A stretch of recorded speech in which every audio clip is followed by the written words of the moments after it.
Rada ribet ya.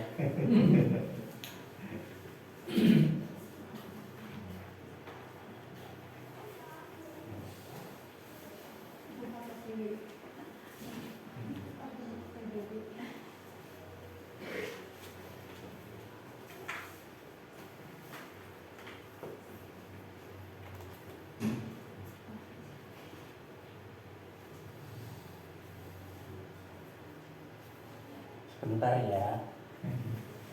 Laptopnya Laptop manual ini.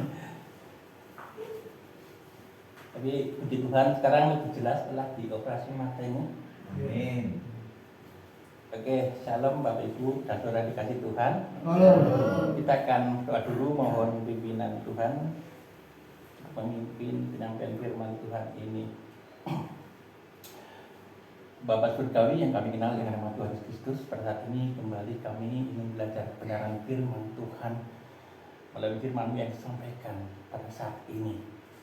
Tuhan Yesus kuasai saat ini Tuhan anak-anak-Mu semua boleh menerapkan firman-Mu dalam kehidupan mereka. Dan Tuhan, pakailah hamba-Mu yang sederhana ini menjadi alat-Mu. Akhirnya apa yang saya sampaikan sungguh keluar dari hati Bapa, pikiran Bapa, dan hikmat dari Bapa. Kuasai kami semua dengan kuasa Roh Kudus Tuhan. Dan di nama Tuhan Yesus kami berdoa dan mengucap syukur. Amin. Shalom Bapak Ibu dan saudara dikasih Tuhan Yesus Kristus. Kalau kita mendengar kata surat, apa yang terpikir di benak kita? Kalau kita mendengar kata surat, mungkin sebelum tahun 2000 surat itu bentuknya ditulis dengan tangan atau diketik dan disampaikan kepada orang lain. Tapi sejak tahun 2000 sudah bergeser menjadi berbentuk HP dan lebih cepat seketika sampai. Tapi dulu begitu lama untuk penyampaian surat ini. Jadi ada surat pribadi atau surat keluarga, juga ada surat-surat yang bersifat rahasia seperti surat cinta dan sebagainya. Dulu saya menulis surat ya, lalu ditulis dikirimkan saudara saya di Bengkulu, bisa juga saudara saya di Jakarta, atau di Ambon, atau di Kalimantan Barat, atau di Cilacap. Jadi nunggu jawabannya itu lama. Kalau kita sampai ke Jakarta itu 3 hari. Nanti sana membalas 3 hari lagi ke sini, perjalanan sekitar 1 minggu untuk dapat jawaban. Apalagi sampai ke Ambon, tempat saudara saya di Kobisonta, Kecamatan Wahai di Maluku Tengah, itu bisa sampai 2 minggu. Nanti balasan dari sana 2 minggu, jadi 1 bulan baru dapat jawaban. Tapi sekarang begitu instan, cepat sekali, seketika sampai. Jadi gak heran kalau tiap hari saya bisa berkontak dengan saudara di Jakarta, di Kalimantan Barat, bahkan di luar negeri seperti Taiwan ada saudara saya. Dan seperti biasa, sudah seperti jarak dekat. Jadi nggak ada kesan apa-apa ya, cuma kayak di tempat kita sendiri. Beda kalau dulu, kalau pakai surat itu ada kesan, sensasinya ada, surprise-nya juga ada. Dulu kalau ada tukang pos datang, duduk, lalu memberi, Pak, surat buat siapa itu? Ini buat Ibu Indiastuti Sugeng. Ada orangnya? Saya anaknya Pak. Oh iya ini. Lalu dibaca. Pada ngomong semua, dia kabar dari mana sekarang siapa itu? Dari Joko di Ambon. Oh siapa yang kami dengar beritanya pada ngumpul semua saya bacakan. Iya Mbak In. Ya, aku bebek panen lombok karo terong gede-gede banget anak fotone, terong gede-gede. Wah, seneng dong. Ada sensasinya gitu. Itu surat-surat keluarga, tapi juga ada surat pribadi ya, yang disampaikan dengan secara pribadi. Mungkin pada kekasih kita sendiri ya. Kepada Siti Fatimah, Karanggude Kulon RT 5 RW 3. Wow. Kepada kekasihku Siti Fatimah, sekarang jadi istri itu. Ya, jadi ada surat yang pribadi, ada juga surat yang terbuka. Kalau surat terbuka itu surat kabar ya, jadi dibacakan semua orang. Bapak Ibu dan saudara yang dikasihi Tuhan, saya mempunyai pertanyaan atau semacam teka-teki gitu ya. Surat apa yang bisa dibaca? Surat apa yang bisa dibaca? Tapi juga surat itu bisa berbicara, bisa makan, bisa minum. Surat itu juga bisa sakit, bisa sehat, bisa mati, bisa bahagia, bisa bekerja. Surat apakah itu? Surat man.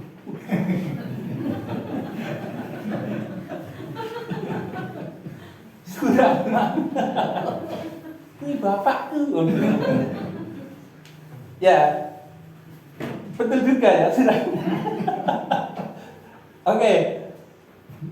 Kalau jawaban surat kitab, surat itu adalah surat Kristus atau surat terbuka. Surat Kristus atau surat terbuka. Kita akan membaca 2 Korintus 3 ayat 1 sampai 3. 3 ayat saja. 2 Korintus 3 ayat 1 sampai 3.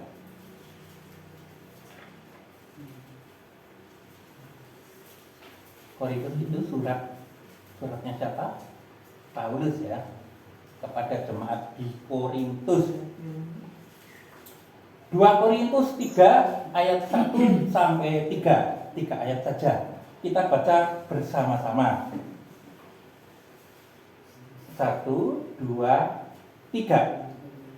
Adakah kami mulai lagi memujikan diri kami? Atau perlukah kami seperti orang-orang lain menunjukkan surat pujian kepada kami? Atau dari kamu? Kamu adalah surat pujian kami yang tertulis dalam hati kami, dan yang dikenal dan yang dapat dibaca oleh semua orang. Karena telah ternyata bahwa kamu adalah surat Kristus yang ditulis oleh pelayanan kami. Ditulis bukan dengan tinta, tetapi dengan roh dari Allah yang hidup. Bukan pada log-log batu, melainkan pada log-log daging, yaitu di dalam hati manusia. Lah, itulah surat Kristus. Jadi surat Kristus adalah kita, ya. Kita orang-orang yang percaya menjadi anak-anak Kristus. Disebut Kristen karena kita pengikut Kristus. Dan karakter Kristen itu harus bisa menjadi surat Kristus atau surat terbuka yang bisa dibaca oleh semua orang. Nah, lantas latar belakangnya surat ini bagaimana? Kok sampai ada surat apa itu? Surat pujian dan sebagainya. Nah, kita melihat bahwa Korintus adalah sebuah surat yang ditulis Paulus pada jemaat di Korintus. Nah, latar belakang jemaat di Korintus adalah dulu kota Korintus itu adalah bisa disebut kota yang bejat, bobrok, atau disebut kota maksiat. Kota maksiat. Kenapa? Karena latar belakangnya itu penyembah dewa-dewa. Salah satu dewanya adalah Dewa Afrodit atau Dewi Asmara. Dewi Afrodit, Dewi Asmara.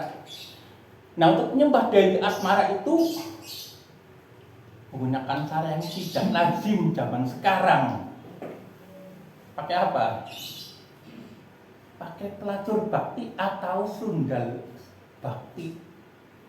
Jadi untuk penyembahan, untuk ritual ibadah ini menggunakan wanita-wanita, pendeta-pendeta wanita. Tapi dengan cara menyembah dengan ritual-ritual percabulan. Ini kesampak menyeluruh di seluruh kota. Sudah menjadi hal yang bukan asing lagi. Punya kalau ada wanita, jangan orang wanita Korintus ya berarti pelacur gitu. Kamu wanita Korintus, pelacur tujuannya itu. Bapak Ibu dalam surat dikasih Tuhan, nah tetapi Paulus datang menginjili, memenangkan warga Korintus. Lalu mereka diubahkan dengan ajaran-ajaran Paulus tentang Kristus. Dan banyak perubahan di sana. Jadi orang-orang yang baik, orang-orang yang benar. Tetapi ada juga di sana rasul-rasul palsu, rasul-rasul abal-abal, imitasi, ya, yang menghembuskan, menghasut orang-orang jemaat Korintus. Nih, Paulus itu, jangan kamu ikuti, itu rasul palsu, padahal dia sendiri yang palsu, ya, rasul palsu, pakai Injil palsu, Kristusnya juga palsu. Walaupun sekarang juga banyak ya, ada aliran-aliran Kristus palsu. Contohnya Mormon, itu Kristusnya Kristus palsu, bukan Kristus yang asli. Lalu aliran Saksi Yehova, Children of God. Lalu juga sekarang yang di Cina itu ya, Eastern Lightning atau kilat dari timur. Tuhan Yesusnya wanita yang disembah. Tapi di zaman Korintus ini benar-benar ada rasul-rasul palsu menghasut, bilang kalau Paulus itu rasul palsu. Lalu orang-orang jemaat Korintus itu mendekat kepada Paulus, meminta, kalau engkau rasul asli, tunjukkan surat pujian kepada kami. Surat pujian apa? Kalau sekarang surat rekomendasi, ya. Kalau orang kuliah di teologi, misalnya di Sekolah Alkitab STBI atau STII, Diakonos, itu diminta surat rekomendasi, surat keterangan dari pendeta yang menyatakan bahwa orang ini benar-benar orang baik, ingin belajar, karakternya baik, gitu, sehingga diterima. Juga kalau di gereja GPD itu ada tradisi juga. Kalau ada orang asing datang, tidak dikenal, nanti pendetanya minta suratnya, ada surat rekomendasi, ada, dibaca. Yang bertentangan bahwa ini kami pendeta dari Jemaat Mahanaim Tegal. Nyatakan bahwa orang pembawa surat ini bernama Suratman tadi ya.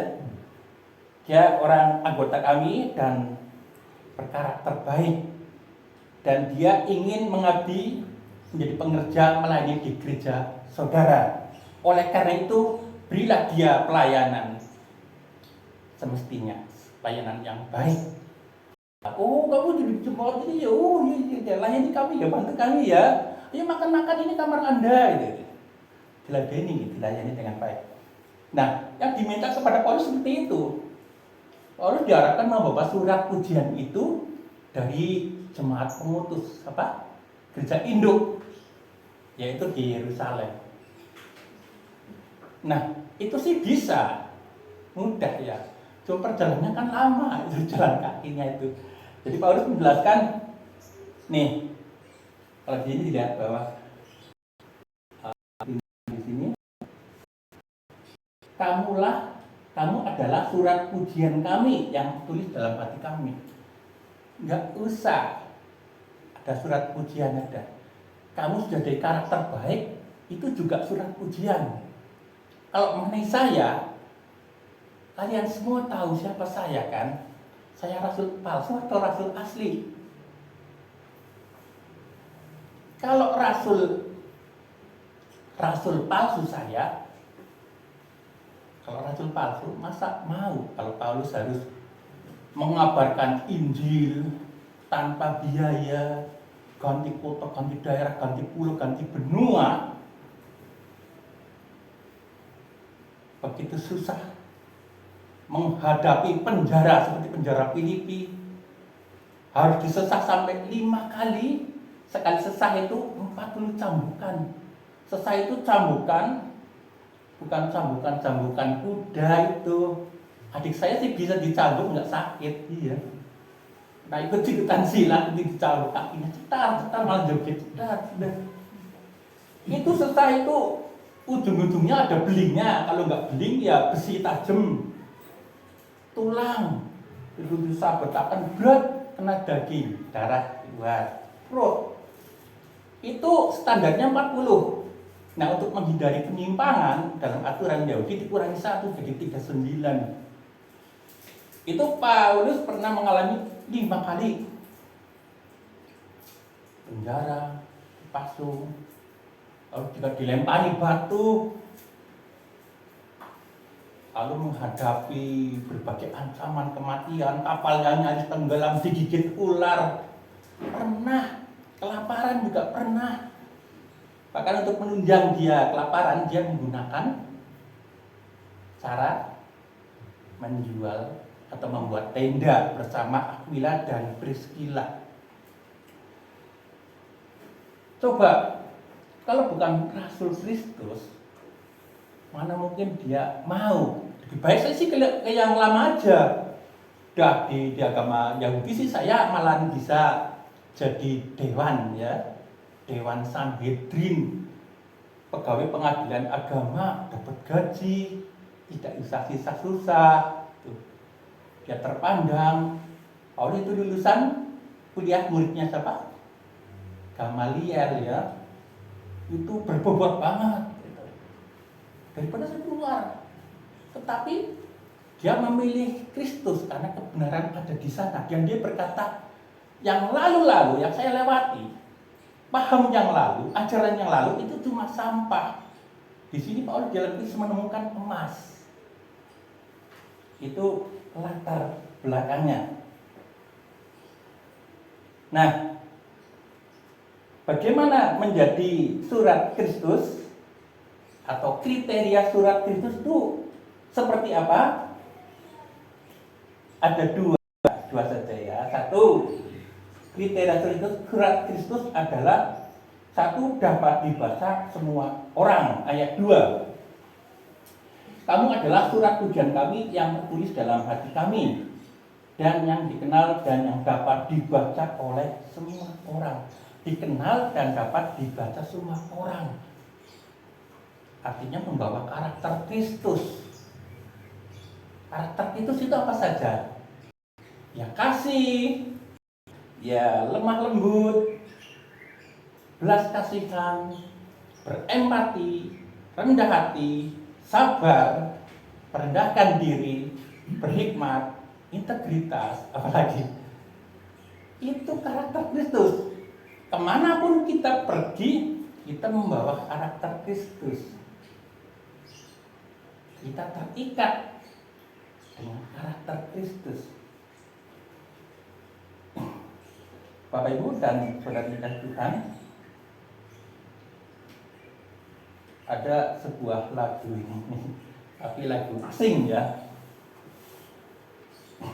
Lagunya begini.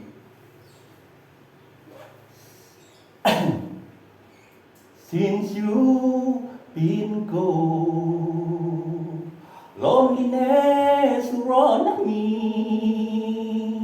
You find you have been here. Just maaf ini agak susah. Pokoknya lagu ini bercerita tentang betapa kesepiannya ya, kesepian seseorang, ditinggal kekasihnya yang sangat mengasihinya, di mana kasihnya itu sangat mengasihi, pengertian dan sangat baik. Nah kalau sangat baik tentu juga punya kriteria lagi. Baik seperti apa? Mungkin baik dengan orang tuanya, suka menolong orang tuanya atau menolong adik-adiknya dan sebagainya. Bapak Ibu dan Saudara dikasih Tuhan, jadi sikap Kristus atau karakter harus dimiliki setiap anak-anak Tuhan, setiap orang Kristen. Karena kekristenan itu bukan sekedar kata-kata, tetapi perbuatan, teladan, sikap, karakter yang sesuai sepadan dengan Kristus. Jadi cuma tidak kata-kata tapi tindakan. Ya.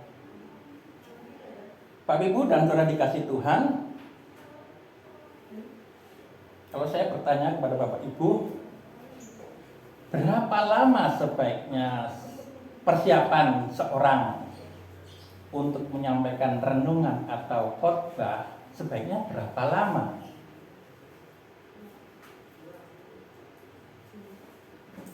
Menyampaikan khotbah itu sebaiknya berapa lama persiapannya?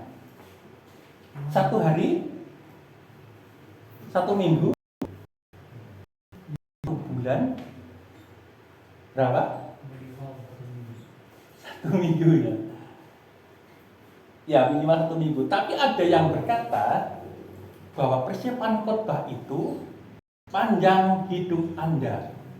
Karena menyampaikan khotbah itu sesuai dengan karakter Anda yang Anda bangun selama ini. Kita tidak mungkin mengajarkan tentang jangan merokok, tapi khotbah itu sendiri merokok. Ada? Ya ada. Saya pernah itu ya ikut PA, Persekutuan Alkitab di Gereja Jawa. Semua sudah datang. Lalu pendetanya belakangan itu.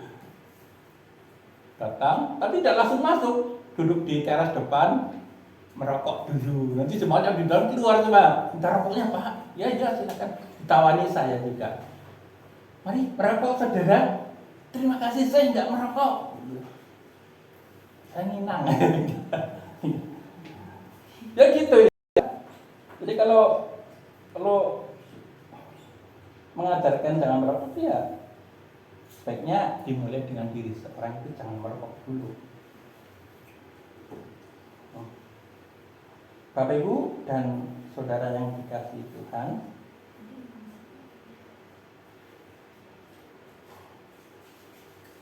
ini juga ada pendeta yang ataupun hamba Tuhan ya berkata, saya tiap hari bangun jam 2 sudah berdoa, berlutut berdoa. Tetapi ada pembantunya yang tahu, nggak pernah berdoa, bintangnya juga siang bangunnya.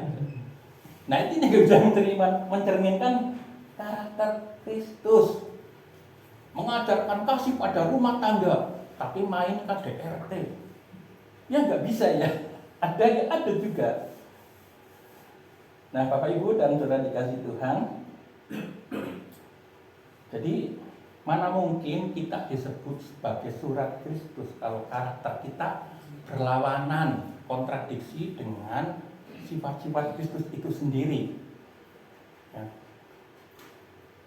Kalau kita orang mengenal kita, Pak Nanang tahu orangnya pelit, Nanang orangnya sombong, penipu, pemarah, cerewet, kayak ibu-ibunya bodoh juga cerewet. Mana kalau desa ada yang manggil sebutan masih muda dipanggil kaki-kaki. Si kaki Sruta, kaki Bambang, pasti ada. Itu artinya apa? Ada kekurangan pada diri si Bambang itu. Masih muda bisa endang. Lah kan ini endang, ini endang. Berarti ada karakter kurang dalam diri seorang endang itu ya. Jadi seperti buat olok-olok. Bapak Ibu dan Saudara dikasih Tuhan, kita harus menjadi garam dan terang dunia, seperti Kristus. Lalu kalau garam itu apa kesamanya dengan kita? Kalau di sini disebutkan kamu adalah garam, bukan kamu seperti garam, tapi kamu adalah garam. Berarti kita garam yang bisa mempengaruhi orang lain. Mempengaruhi orang lain secara halus, dengan sikap kita. Tidak terasa, tidak berkuar-kuar, tetapi terasa mereka terpengaruh dengan kita. Atau kita menjadi terang dunia. Kita ada cahaya di depan orang lain, terang itu ada di dalam hati kita. Dan itu terpancar dalam kehidupan kita. Dan mereka, orang lain memandang kita sebagai orang Kristen. Amin.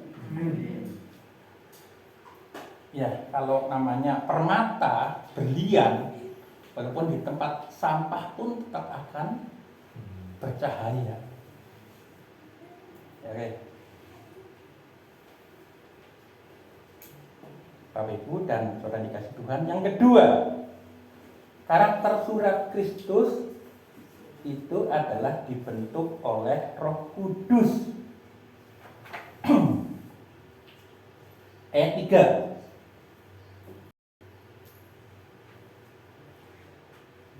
Karena dapat dibaca oleh semua orang.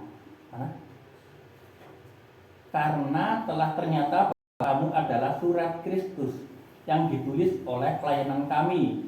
Ditulis bukan dengan tinta tetapi dengan roh dari Allah yang hidup. Bukan pada loh-loh batu melainkan pada loh-loh daging, yaitu di dalam hati manusia. Jadi di sini namanya loh batu dikontraskan dengan loh hati. Bedanya apa? Tahu ya, loh itu ya di 10 perintah Tuhan tapi ditulis di atas dari dalam batu. Diukir oleh tangan Allah sendiri kiri kanan, ada 2. Yang satu itu 10 perintah Tuhan yang pertama sampai keempat, yang ini 5 sampai 10. Itu loh batu. Bedanya dengan loh hati. Kalau loh batu itu di luar tubuh, kalau loh hati di dalam tubuh. Kalau di luar tubuh itu tidak berpengaruh kepada kita, tidak ada efek, kita tidak efek ke kita. Nah, untuk efek gimana? Harus dibaca. Tapi dibaca apakah bisa ngefek? Bisa saja tidak. Dibaca harus dipahami, dimengerti. Oke, dipahami dan dimengerti. Apakah setelah dipahami dan dimengerti kita menjadi karakter Kristus? Oh, tidak. Kita juga harus merenungkan firman Tuhan ini. Dibaca, dimengerti, dipahami, direnungkan.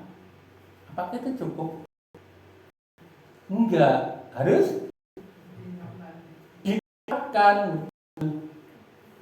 diterapkan sehingga firman Tuhan itu menjadi rema. Jadi firman Tuhan yang hidup, tidak lagi statis tapi dinamis dalam kehidupan kita. Dan kita melakukan hal-hal yang terbaik. Siapa yang memampukan itu? Roh Kudus. Kuasa Roh Kudus yang memampukan kita untuk boleh melakukan kehendak Tuhan. Nah, yang namanya hati itu adalah pusat kehidupan manusia. Kita bisa melihat di dalam Amsal 4 ayat 23. Amsal 4 ayat 23.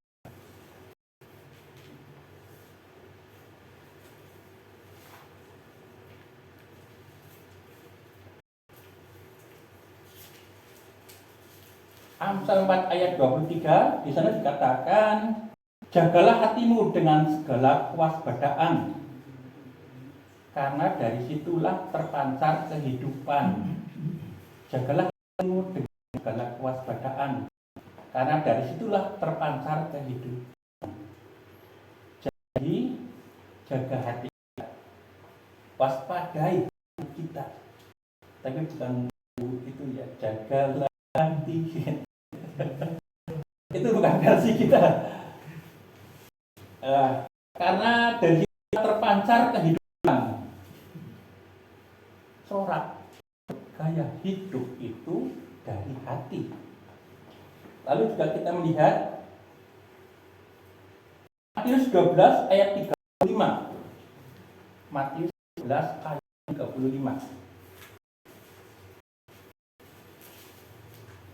Matius 12 ayat 35. Dikatakan Matius 12 ayat 35 dikatakan orang yang baik mengeluarkan hal-hal yang baik dari perbendaharaan yang baik, dan orang yang jahat mengeluarkan hal-hal jahat dari perbendaharaannya yang jahat. Perbendaharaan itu apa di sini? Disamakan sebagai 4 huruf, belakangnya i. Hati, betul itu maksud saya. Hati, perbendaharaan itu sama dengan hati. Nah, kalau hatinya buruk, ya keluar yang buruk. Hatinya jahat, keluar yang jahat. Ini tidak bisa dibohong. Oke. Nah, Bapak Ibu, tidak akan berikan contoh ini. Anda yang namanya Gandhi, ya, Mahatma Gandhi, yang terkenal dalam sejarah sebagai tokoh perjuangan India. Dia tokoh spiritual, tapi juga tokoh politik di India yang sangat terkenal, bahkan difilmkan juga, yang difilmkan oleh Ben Kingsley gitu ya. Segala Oscar banyak banget. Nah, Gandhi ini agamanya Hindu, beragama Hindu, tapi dia tertarik untuk menjadi Kristen. Nah, dia juga membaca Alkitab, terutama Matius pasal 4 dan 5 tentang khotbah di bukit itu ya, 5 terutama itu. Jadi Gandhi ini sering mengutip Matius 5 untuk disampaikan ke orang dalam pidato dan narasi orasi yang disampaikan itu. Nah, suatu saat dia ditugaskan bekerja di Afrika Selatan. Karena di Afrika Selatan itu lagi disinggung politik apa? Depannya belakang D. Apartheid, betul. Apartheid artinya politik warna kulit. Ya, pokoknya yang terbaik itu kulit putih, yang kulit berwarna hitam itu minggat itu. Nah, termasuk bergereja.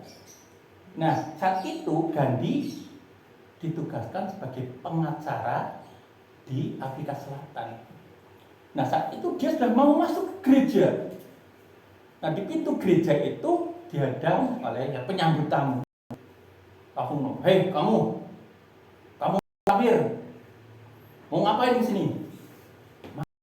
Saya ingin beribadah di sini hari Minggu ini. Oh, orang kafir seperti kamu, kulitnya hitam, berwarna. Jangan di sini, bukan tempatnya, tidak ada ruang kamu. Sekarang nyala, pergi, minggat sana dari sini. Kalau tidak mau, saya panggilkan keamanan untuk mengusir kamu dari gereja ini. Apakah itu karakter Kristus? Jauh banget. Lalu apa kata Gandhi? Saya kecewa di sini, maaf. Saya mencintai Kristusmu, tapi saya tidak mencintai Kristenanmu. Saya suka, saya kagumi, saya cintai, tetapi Kristen tidak suka. Karena Anda tidak sesuai dengan karakter Kristus. Karena harus dia diterima segala bangsa, segala gender, segala ras. Tidak ada diskriminasi, tidak ada rasial, tidak ada primordialisme. Harus sama di dalam hak, ada persamaan hak harga. Tidak ada orang Yahudi, tidak ada orang Yunani, tidak ada pria, tidak wanita, sama di dalam kedudukannya. Gitu. Tetapi kalau di sini lain ya, karena ada khususan kalau di dalam ibadah, dimana namanya imam ya di mana-mana laki-laki ya. Memang pengecualian. Nah, jadi kecewa Gandhi tidak jadi masuk Kristen, tetap ada di dalam agama Yahudi. Tuh. Nah, Bapak Ibu dan saudara dikasihi Tuhan, hidup itu bukan masalah kuantitas, tapi masalah kualitas. Hidup itu tidak bisa diukur dengan angka-angka, tidak bisa diukur dengan jumlah. Apa ya prestasi itu diukur dengan angka-angka? Umur kami umur yang panjang. Kami memperoleh banyak kekayaan sekarang dengan usaha kami. Gantung kayaknya dengan angka-angka. Ini ternyata tidak boleh. Ya. Bukan kuantita tapi kualitas. Bukan hasil tapi proses. Tuhan tidak berikan hasilnya kamu seperti apa enggak, tapi proses itu yang terpenting. Disiplin rohani, berjaga-jaga, menjaga kekudusan, takut akan Tuhan. Itu adalah kualitas. Entah endingnya apa, jadi apa, tapi yang terpenting dalam rohani yang diperhitungkan itu prosesnya, Bapak Ibu dan saudara kalian. Dan kalau mengingat umur manusia itu sepertinya pendek ya. Kalau dari survei rata-rata itu umur pria itu rata-rata 71 tahun. Kalau wanita 74 tahun. Kalau bikin rata-rata, walaupun ada yang panjang, ada yang umur panjang, umur pendek, tapi kalau di rata-ratakan segini. Ya 71. Wanita 74. Nah, waktu yang pendek itu ambillah sebagai kesempatan kita untuk menjadi saksi bagi Kristus. Nah, surat Kristus adalah surat yang mencerminkan perbuatan kita, kesaksian kita kepada siapa kita beriman, ya. Makanya seperti Paulus ya, punya prinsip hidup adalah Kristus dan mati adalah keuntungan. Tapi kalau saya diberi hidup, saya harus menghasilkan buah. Itu berat ya.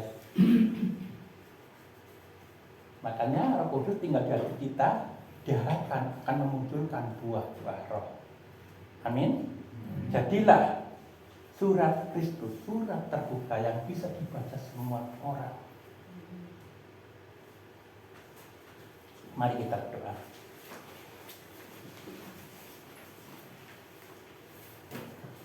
Bapa surgawi yang kami kenal dengan nama Tuhan Yesus, kami bersyukur pada saat ini Tuhan, kami boleh belajar kebenaran firman-Mu tentang posisi kami sebagai surat terbuka, surat Kristus. Mampukan kami dengan kuasa Roh Kudus Tuhan agar kami menjadi surat Kristus yang mencerminkan karakter Tuhan yang penuh kasih, belas kasihan, integritas, rela berkorban, suka menolong orang, merendahkan diri, taat kepada Tuhan sampai mati. Ada kesabaran yang tinggi dalam diri Kristus. Bila itu tertanam dalam hati kami masing-masing Tuhan. Dan kami boleh praktekkan pada sekeliling kami. Dan mereka tahu bahwa itulah orang Kristen. Itulah anak Tuhan Yesus. Dia orang baik. Itulah nama-Mu Tuhan Yesus Kristus.